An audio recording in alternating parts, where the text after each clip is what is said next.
পুঁটি মাছ মারবার যায় মায়ের আনছি বল আমি বগুড়া রাসূল। আসসালামু আলাইকুম সুপ্রিয় দর্শক মণ্ডলী, মেলা দিন হচ্ছে কোনো ভিডিওটিও দেওয়ার পারিনি, কারণ হচ্ছে কুরবানির গরু কিনতে গেছনু, তাই কোনো ভিডিওটিও দিবার পারিনি বারে। সগলি কি জানাচ্ছি কুরবানির ঈদের শুভেচ্ছা অভিনন্দন, ঈদ মোবারক। সগলি তো মনে হচ্ছে সেই আছেন, কারণ হচ্ছে কুরবানির ঈদ চলে যাচ্ছে, এবার খালি গোস্ত খাওয়ার পালা। সকালে গোস্ত, দুপুরত গোস্ত, রাতত গোস্ত, খালি গোস্ত।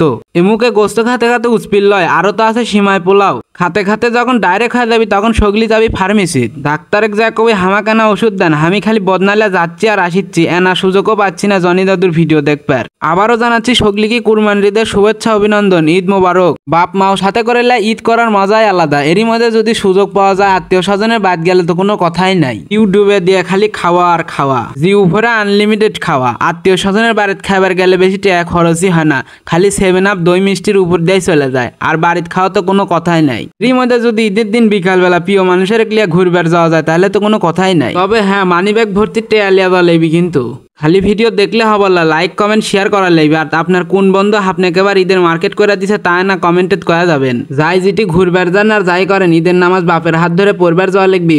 ঈদের নামাজ কিল পড়তে ভোলা যাবার লয়। ঈদের নামাজ পড়বার যাবেন, খুতবা শুনবেন আর আল্লাহর কাছে দোয়া করবেন পরবর্তী যেন ঈদ আপনি পান। ঈদের নামাজ শেষ করে ঈদগাহ মাঠ থেকে সগলি একসাথে হাইটে আসার কি যে মজা, যারা ঈদের নামাজ পড়বার যায় শুধু তারাই বোঝে। এরই মধ্যে যদি কোনো বন্ধুর সাথে দেখা হয় তাহলে তো কোনো কথাই নাই। আর কোন বন্ধু ঈদের খাওয়ার দাওয়াত দিল তাকে না মেনশন করে যাবেন। সগলিকে ধন্যবাদ জানাচ্ছি, ঈদ মোবারক। সুস্থ থাকবেন, ভালো থাকবেন, আসসালামু আলাইকুম।